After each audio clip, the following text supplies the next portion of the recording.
First thing I want to talk about is Box Life magazine.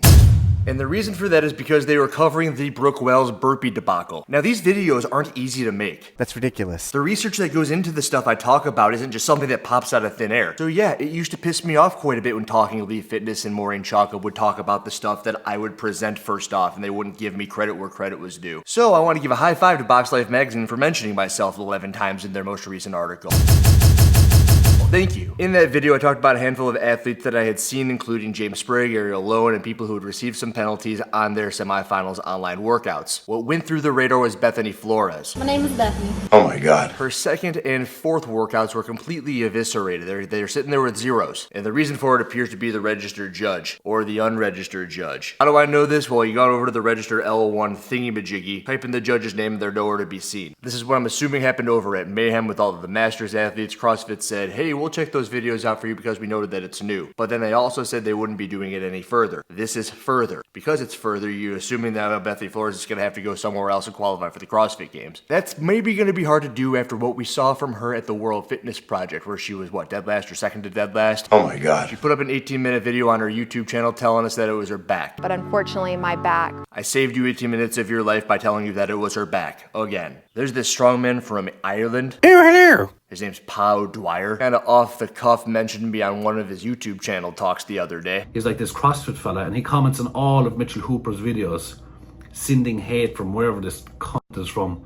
It's like, why would a fucking adult sit down there and type that, sending hate from where I am? Now, some were infused between all of the obscenities that he can't help himself but saying. He lets you all know that some CrossFitter can't help himself but posting hate from Chicago on every Mitchell Hooper post in the recent days. Wait! Acting like I had to climb Mount Goddamn Everest in order to do the thing. 99% of them would not say it to their face, therefore you should be saying it in the first fucking place, you cunt.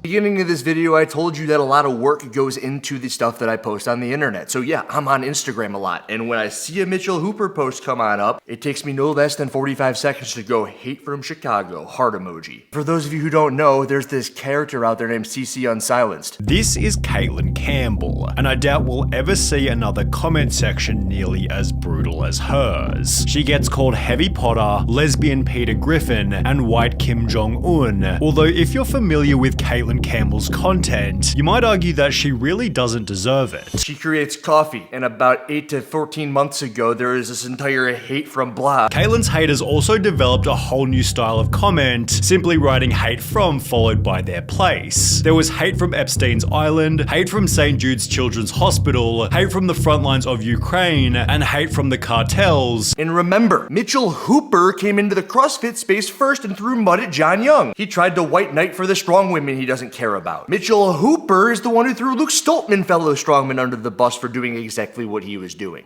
You have two choices.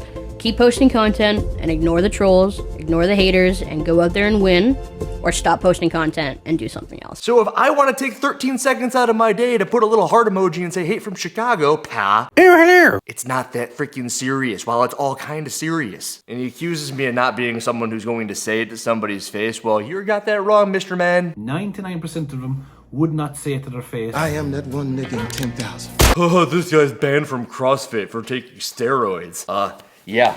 Ban me for my freaking spray tan too, because I'm trying to help Alexis out. Everything but my palms. Yeah, it's a work in progress. If you're in the Chicagoland area and you want a free spray tan, Alexis is taking people. Yeah, the part where I said that I'm taking testosterone from CA hormones, also known as CA peptides, which brings me to the Liver King. Liver is king! Because while I told everybody that I'm using performance-enhancing drugs and people in Paz or whoever Mitchell Hooper's comment section think that they got me red-handed, Liver King was caught. And there's this 1-hour documentary on Netflix right now, and it's freaking crazy. The first 12 minutes are damn great. The scenes, the storytelling, and all that. It gets a little bit slower in the middle, and then the end gets wild too. Zach Tellander just put up a video on it, and it actually really hurts me, because I put up a video in defense of the Liver King. A couple of videos. And I think Zach kind of nailed it. At the end of the Liver King documentary, the dude's eating watermelon and all of these vegetables, and he goes, I was starving myself. So yeah, there's the whole steroid thing, right? If you do what I say and eat the liver and the testicles, you will look like me. You think? Then you find out he's on steroids and everyone's pissed. But now he's telling everybody that it isn't just the steroids and the liver stuff, it's the fact that even all those things were happening, he was still starving himself and he needed to basically be doing CrossFit. The reason that the Liver King documentary is good is because if you can look through all the crap, he's got rogue equipment everywhere. He's doing GHD sit-ups and handstand walks and rope climbs, and his kids are doing toes to bar in the opening scenes. And at the end of it, he's like, yeah, I should probably be eating fruits and vegetables too. You think? And then you think about fitness in 100 words, and the Liver King minus the steroids is the embodiment of the perfect CrossFitter, essentially, at this point at least, with a phenomenal media company behind him, which does strong recommend that if you've got Netflix, you watch that thing. It's worth your time. Also, something that crossed my plate after making the World Fitness Project video in relation to will it be sustainable was what it could potentially do to the CrossFit games. Because let's just say that it's not sustainable. Caveman Andrew, who's making all of his paintings up on the wall, and it's like the sun and the moon, and it's like, what is this thing over here? It's a spaceship, huh? That doesn't make any sense. What? Fast forward 2-3 years, and you're like, yeah, that was insane. It wasn't a spaceship, it was a shooting star. And then there is no World Fitness Project. Aliens don't exist. It's almost like taking heroin. Huh? The lights, the free travel expenses for the athletes, the guaranteed contracts, the amount of money that you can make per event, all of the sponsors, the cool jackets, you name it. And the reason I'm talking to you about all of this is because I spoke to another event organizer, and you go, you know, that video was great, but the thing that you missed out on is that singular World Fitness Project Tour event 1 is probably running on a budget that is more than all of the combined CrossFit semifinals this year, including Syndicate, which is coming up soon, and NorCal and TFX and the Mayhem Classic. The combined budget of all of them, Copus Sur and Wildland Fest, they still don't amount to the one event. The audience might come to expect something, the athletes might come to expect something. You want that high, you want that, ooh, where's the cool stuff and the embedded scores on the stream? Oh well. We only have 3 camera angles, well they had 58 camera angles. We could look straight up their buttholes from this one. Wow. It's just a thought that I wanted to throw out there. And one that's important when I start to then talk about the Syndicate Crown, which just released their workouts this morning. 6 total events qualifying people to become the fittest on Earth. I did stare at the 12-9-6-3 scheme of Heavy Isabel, and I'm like, oh, that's probably the lanes, and as they're moving the barbell up, it is 30 reps. It's 12 in the first spot, then 9, then 6, then 3. It's still 30. It's still Heavy Isabel, but it was confusing to me. Every semifinal had to do that, and then you'd worked around it. I guess they didn't have to, but they wanted to. Isabel,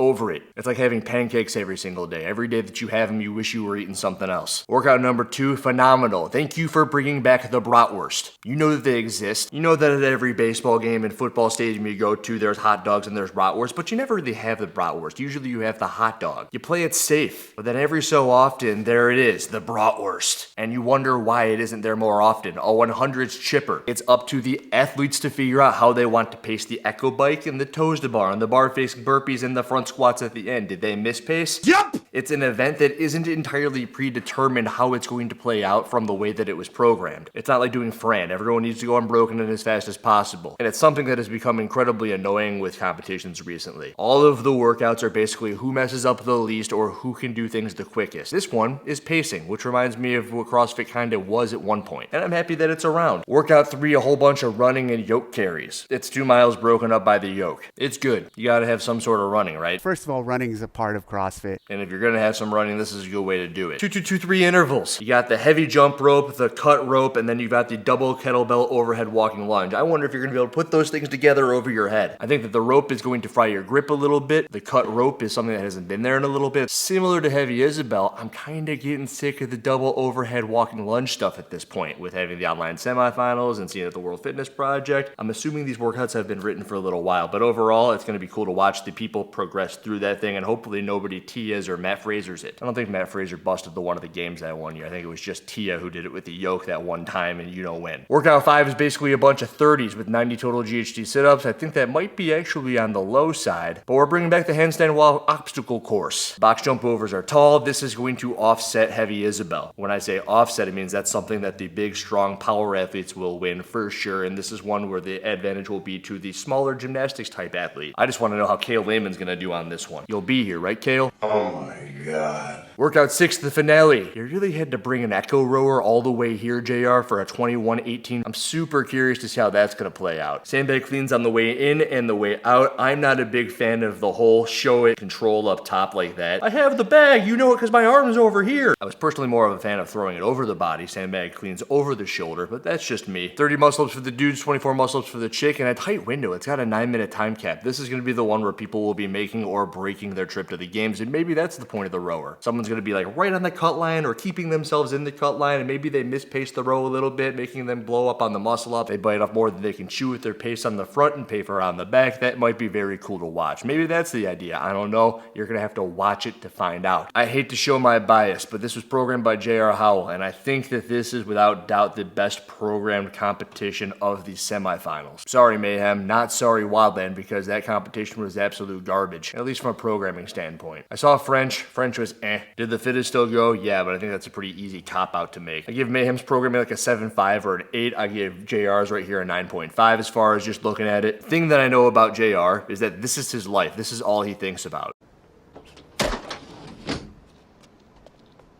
So while I'm watching people's burpees and I'm looking stuff and I'm collecting information that maybe news articles out there will steal and not give credit to me, bringing this whole thing full circle, see what I did there? JR is analyzing pacing and putting down workouts and having people redo workouts and then doing workouts himself and seeing how they work and then telling people to do them for him. There is a hook in me, And this is the end result. one that you cannot see, but it is there. And I think he did a great job. It's not his first go around. He has the Crash Crucible, he has the Crash Crescendo. And you think I have a choice? And I also know that me giving him props like this, he's probably sitting in his seat just like, oh my God, stop talking about me. There is no fucking choice. That's all I got for today. Andrew Hiller, out.